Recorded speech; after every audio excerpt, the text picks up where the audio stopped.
हमारे यहाँ एक कहावत है, राडम एडम पवित्रम, यानी कि दुष्ट को एड़ी की चोटी से ठीक किया जाता है। और साधारण भाषा में कहें तो बिना लतियाए दुर्जन नहीं समझता है। यही हाल पाकिस्तान का है। इतनी बार लात खाने के बाद भी मजाल है क्या कि मान जाए। तुर्की के साथ मिलकर कश्मीर के लिए कुछ बड़ा प्लान कर रहा है पाकिस्तान, तो भारत उसका जवाब कैसे देने वाला है। वहीं इजराइल और संयुक्त राज्य अमीरात के बीच में आया भारत, क्या खिचड़ी पक रही है तीनों के बीच।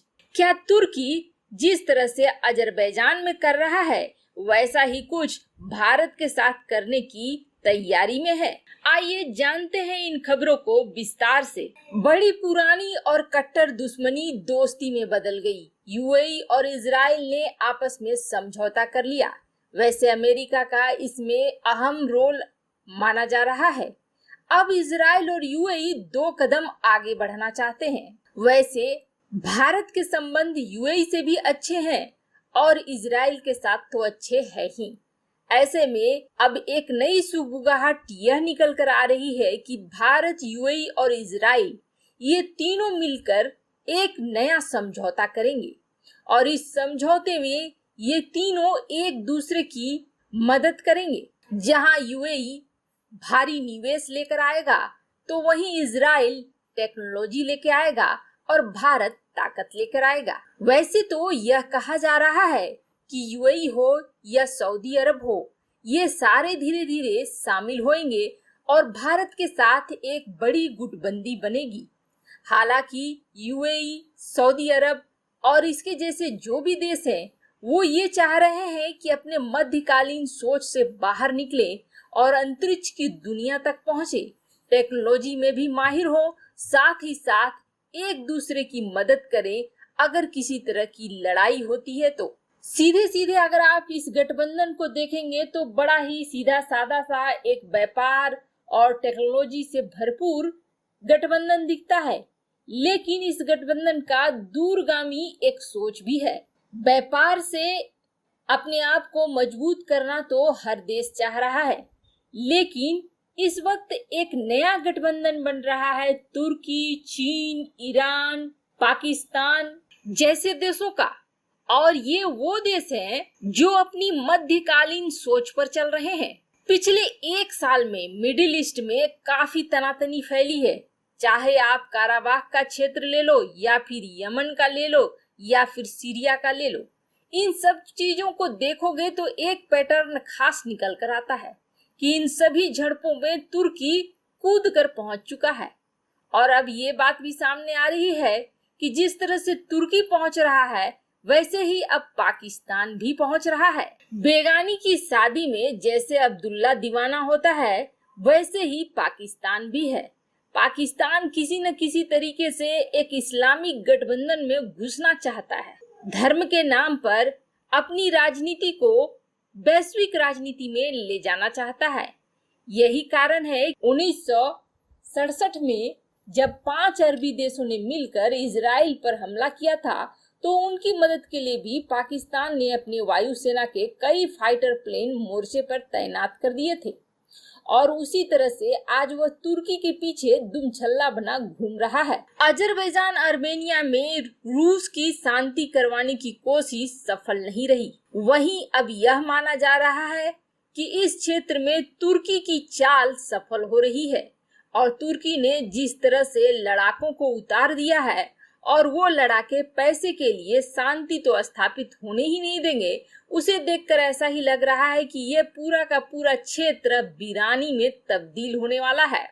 और तुर्की और पाकिस्तान कुछ ऐसा ही कश्मीर को लेकर भी सोच रहे हैं। लेकिन क्या तुर्की और पाकिस्तान ने भारत को आर्मेनिया समझकर रखा है?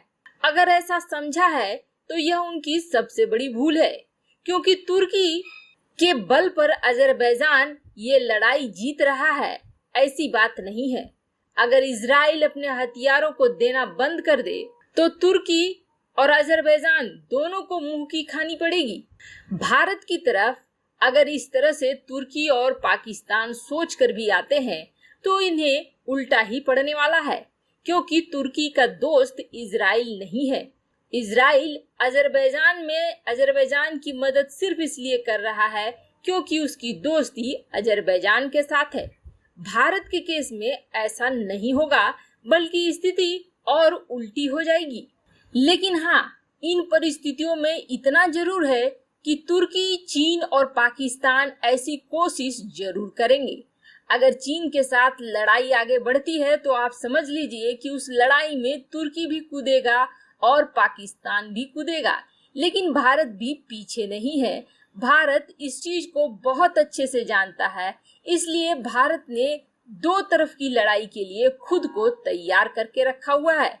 वायु सेना चीफ ने इस बात को साफ भी कर दिया है कि भारत यही मानकर चल रहा है कि दो तरफा लड़ाई होगी, जहां सामरिक तौर पर भारत एक से एक हथियारों की परीक्षण कर रहा है।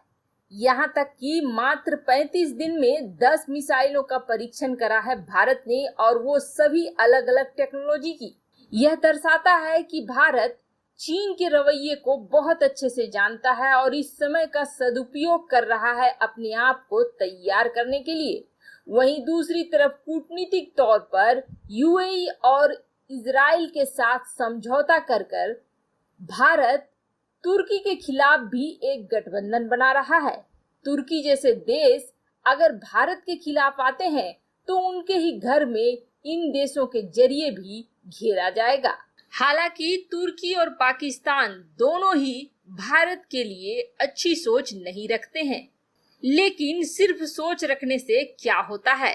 पाकिस्तान में इन दिनों खुद ही राजनीतिक घमासान मचा हुआ है। इमरान खान और उनके सहयोगी पाकिस्तानी सेना के खिलाफ समूचा विपक्ष एकजुट हो चुका है। ऐसे में आंतरिक तौर पर खुद पाकिस्तान की स्थिति गड़बड़ है और आर्थिक तौर पर बेहाल तो है ही। राफेल के डर से उसके खुद के एयर चीफ यह कह रहे हैं कि भारत अपना पीओके वापस ले लेगा। ऐसे में लगता है पाकिस्तान और तुर्की इस तरह की मुसीबत मोल लेकर अपनी भरपूर बेइज्जती भारत में ही करवाने वाले हैं। वैसे आपको क्या लगता है? क्या पाकिस्तान, चीन और तुर्की कश्मीर के लिए इस तरह की कोई कार्य कर सकते हैं? कमेंट कर अपनी राय जरूर बताएं। जल्द मिलते हैं अगले वीडियो में। अगर चैनल पर नए हैं तो चैनल को जरूर सब्सक्राइब करें। वीडियो को लाइक और शेयर करना न भूलें।